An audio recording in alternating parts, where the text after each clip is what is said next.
Hello and welcome back to the Runaway American UK edition. Today we are checking out another special request from Buy Me a Coffee. Thank you, Mr. Bell, Gary, for another awesome request. This is a follow-up to the Victoria Cross, apparently, is what Mr. Bell stated. It's World War II crewmen who went outside the plane in midair. So I'm curious as to see what this entails. Let's just dive into it. Here we go. It's the 26th of April 1944, and in dark skies over France, 21-year-old flight officer Fred Mifflin is at the controls of his Lancaster bomber. He's in one of over 200 bombers in the air tonight to take out critical targets in Germany, and German radar knows they're coming. A specially adapted Bf-110 with guns that point up eases under an unsuspecting Lancaster and fires. Inside of the cockpit of Mifflin's bird, the crew see a flash to the left, and the unmistakable form of a Lancaster on fire lights up the night sky. The 7-man crew look on in horror as one of their own goes down. Oh, wow. Many of the Lancasters are lost this same way this evening. Approaching the target, Miff gets on the intercom and tells everyone to get ready. Get ready, men. Coming close. Behind Miff sits flight engineer Norman Jackson. Jackson has to jump up and fold the seat over as the bomb aimer scrambles forward and gets into position. The Lancaster is rocked, and the darkness is illuminated by flak as they get closer to the German factories. The plane lurches, and a cry comes over the intercom. We're hit! Flak has erupted nearby and has damaged the wing of the Lancaster, but Miff is a calming voice. Don't worry, boys. I've still got her under control. 60 seconds. Flares on the ground dropped by pathfinders illuminate the target. There's the spot bomb aimer. The plane is yours. The bomb aimer peers through the sight, and as it slowly drifts over the flares that had been dropped earlier, the bomb aimer hits the release. Bombs away. They release the ordnance over the factory. Plumes of fire erupt as the bombs hit the ground. Awesome. Miff takes back control of the plane and turns for home. Alone in the darkness is what they're all praying for. At higher altitudes now, the German radars pick up the large British planes with ease. And on this night, they're directing a squadron of night terrors, the FW-190s, also known as butcher birds. And these ones are specially adapted for hunting at night. Upon receiving instruction from the ground, an FW-190 pilot quickly spots the lumbering British plane in the moonlight. It's the perfect night for a hunt. The Lancaster has radar, but it's slung underneath the plane. From up high, the FW-190 is almost invisible. Inside the night fighter, the German pilot eases the nose forward, and in the clear moonlight, he sees the distant form of the Lancaster drift into his sights. I have you now. His finger hangs over the release as he moves within 50 meters and presses the trigger and lets loose with all he has.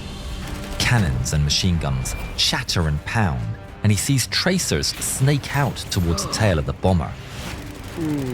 I'm hit.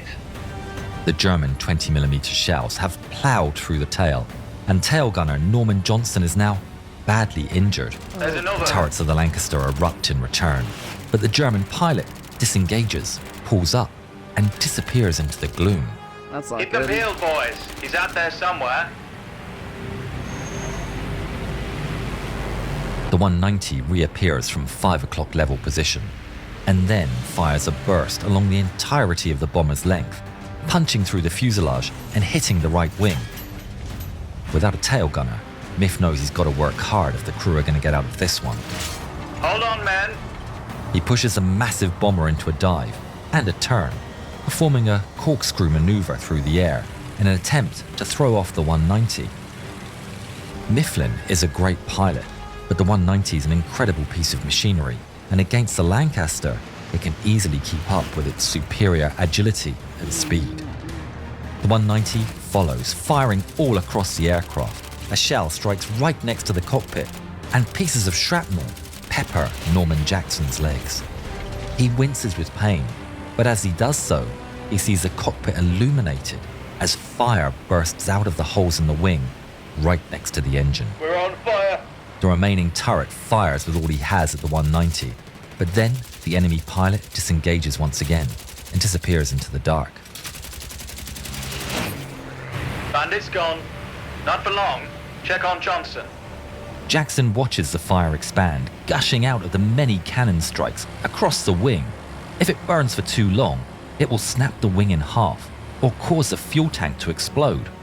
But despite his injuries, he has a crazy idea. Toft, Higgins, come over. Ignoring his leg wound, Jackson calls for the crew and tells them his bold plan.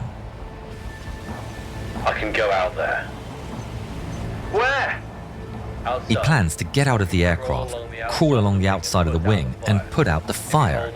But they just need to hold on to him by his parachute, he says. The men are stunned, but Jackson's dead serious. That's certain death. Jackson considers his position. He calmly prepares as he explains, I may be able to put the fire out.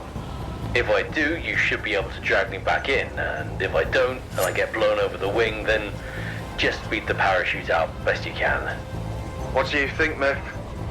Mifflin is completely shocked, but Jackson is already shrugging off his injuries and unfurling his parachute.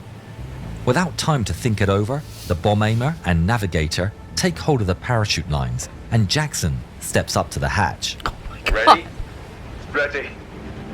The hatch is removed and cold wind immediately blasts the men. The deafening whoosh is filling the bomber. Mifflin takes the speed down as much as he dare, but they're still going 180 miles an hour at 18,000 feet. Oh my God. Undeterred, Jackson slides himself out into the freezing stream of wind. Back in the skies, Norman Jackson feels the wind slamming into his body and he's buffeted about. He's carrying an escape axe and he rolls and pierces the back of the axe through the aircraft's skin for support as he fully emerges from the crew compartment, hanging on for dear life. Oh my God. The crew slowly feed out the parachute as Jackson stretches down for the wing, the fire illuminating the path. With a colossal effort, he makes his way to the leading edge of the wing. He grabs onto the wing's leading edge and shuffles over towards the fire by hand and axe. Fueled by adrenaline, he gets up close to the fire. One-handed, he takes out the extinguisher as the heat of the steel he's hanging onto bleeds through his glove. He takes the extinguisher, shoves the nozzle through the cannon strike, and squeezes the handle. The inside of the wing is filled with extinguisher powder, and amazingly, the flames start to subside. He's doing it. It's working. The heat is burning his hands, but he keeps at it, and miraculously, bit by bit, the flames recede until they're completely extinguished. Holy shit. The flames are Sorry, out. guys. He can hardly believe it. He's going to get back home and see his family. Just a few hours prior to this mission, he was told that his wife had given birth to a son. But up above, someone else sees the flames go out. No. It drifts down once again. No. The FW-190 pilot lets loose another volley of fire that finds its mark on Jackson's leg and right shoulder. He shouts in pain into his mask, just as the fuel tank underneath him is cracked open. Fuel spills out into the night air, and then a ball of flame bursts all around him. He falls off, and his body is swinging around now in the airstream. Within the plane, the crew feel his weight as the parachute lines tense up in their hands. He's gone from the wing. We'll never get him back now. We've got to let him go. They feed out the parachute and release Jackson. And the parachute is sucked out into the night air and set alight by the fireball. The Lancaster groans and lurches, rapidly losing altitude. Mifflin grips on the controls, keeping the plane straight and level for as long as he dare. But she's critically hit. He manages to get the Lancaster to a safer height and gets on the intercom. Dropping below 7,000. Get out of here. The crew rush for the escape hatch. Johnson won't survive the jump, Smith. I hear you, Smith. Bail out. At the rear of the plane, Smith is forced to abandon the critically wounded tail gunner and joins the rest of the crew as they jump out into the night. They freefall for a moment until their parachutes blossom. In the distance, their flaming Lancaster loses control moments after they jump. Mifflin can't abandon the tail gunner, Norman Johnson. They're close friends. Johnson's injuries are too severe to survive a jump, and Mifflin takes the decision to try and crash land the plane. Norman, Shit. I'm landing the plane. You hear me? I hear you, Miff.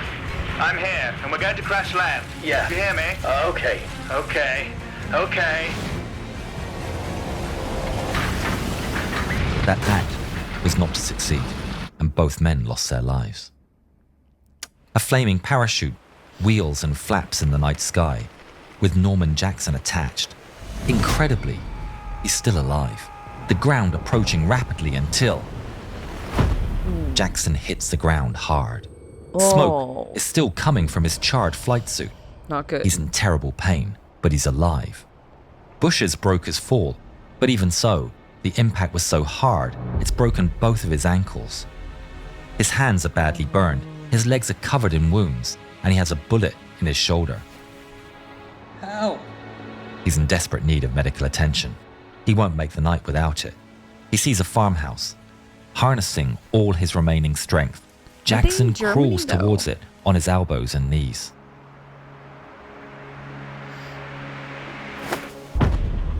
Shortly after, he was taken prisoner and sent to a German POW camp, which featured a large hospital run by captured Allied medical staff.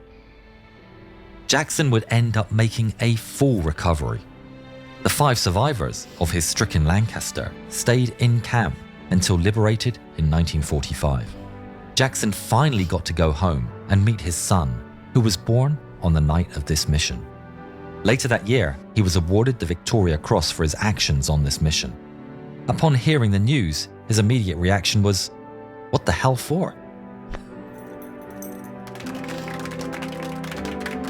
Norman Cyril Jackson passed away peacefully on the 26th of March, 1994. It's hard enough doing these missions at night, but the Americans are doing them during the day. I know. Did you hear that story where only one B-17 came home? Yes, I did. You can see the whole story here. Oof. Oh, that got me. That was, I mean, again, like, hats off to the brave men who, like, fought in that war. Because, oh my God. And obviously the women that were serving in the way that they possibly could. Because I don't think there were women in the military at that point, unless they were, like, nurses or something. But those men, oh my God. Who would think, again, to crawl out of a plane that is in the air to put out a fire? I just like, so I guess we're all gonna die, yeah? Or like, let's bail out now, like, everyone get your parachutes. I definitely would never ever in my mind think, you know what, I'll just crawl out of the plane, use an axe, like a pickaxe, and make my way to it to put out the fire. Unbelievable. The stuff of heroes. The fact that we don't celebrate these men every single day is absolutely crazy to me. The fact that we have celebrities and, sports heroes, like, when these are the men that should be, like, on everyone's minds. Their names should be known by everyone. I mean, I know that they don't do it for glory. They don't do it for that. They do it because they were proud British men who were protecting their country, who were, called to serve or decided to serve. But still, these men were incredible. And every story I watch about them, it's just like the amount of heroics that was observed during that time period was just, it's unbelievable. I can never, ever wrap my head around it, because stories like this are, I don't know if we have, I know that Victoria Crosses have been awarded since this happened, but much less of them than were awarded during this time period. But I'm just like, that I can't think of any person I know who would do this today. Like, I don't know. Again, though, I do think the British are made of, like, a different different thing, because I love all of your comments of, like, it's much more of, like, okay, like, yes, we've been sent to do this. We may die, but you know what? It's what we're going to do. Like, we've been We're going to serve. We're going to do it well. It could be a suicide mission. It is what it is. But it's fantastic. Like, I just think it's not fantastic that it happened, but it's fantastic that people like this existed. And I'm so glad he got out. I'm so glad he made it home to his, like, newborn baby and his wife. And he lived as long as he did, died peacefully. Horrible about the pilot. But again, the fact that the pilot did not leave his friend behind. Oh, it gets me choked up. That made me cry, because I'm just like, he could have easily bailed. Like, he could have easily said, like, listen, mate, you're not going to survive. Like, I love you, but, like, I can easily survive. But instead, he stayed with him to the end. That just, again, shows, like, what a fantastic human beings these people were. Absolutely fantastic. Again, just amazing, amazing, amazing. I love these stories. I love when people send them to me, because I enjoy them immensely to watch them and to be able to show the respect that these people deserve. Thank you guys so much for tuning in. If you like this video, please give it a thumbs up. Please subscribe to my channel so I can make more videos like these. I really do enjoy watching them and learning more about the sacrifices that these men made. Thank you. And I will see you next time. This is the Runaway American UK edition. Signing off. Bye-bye.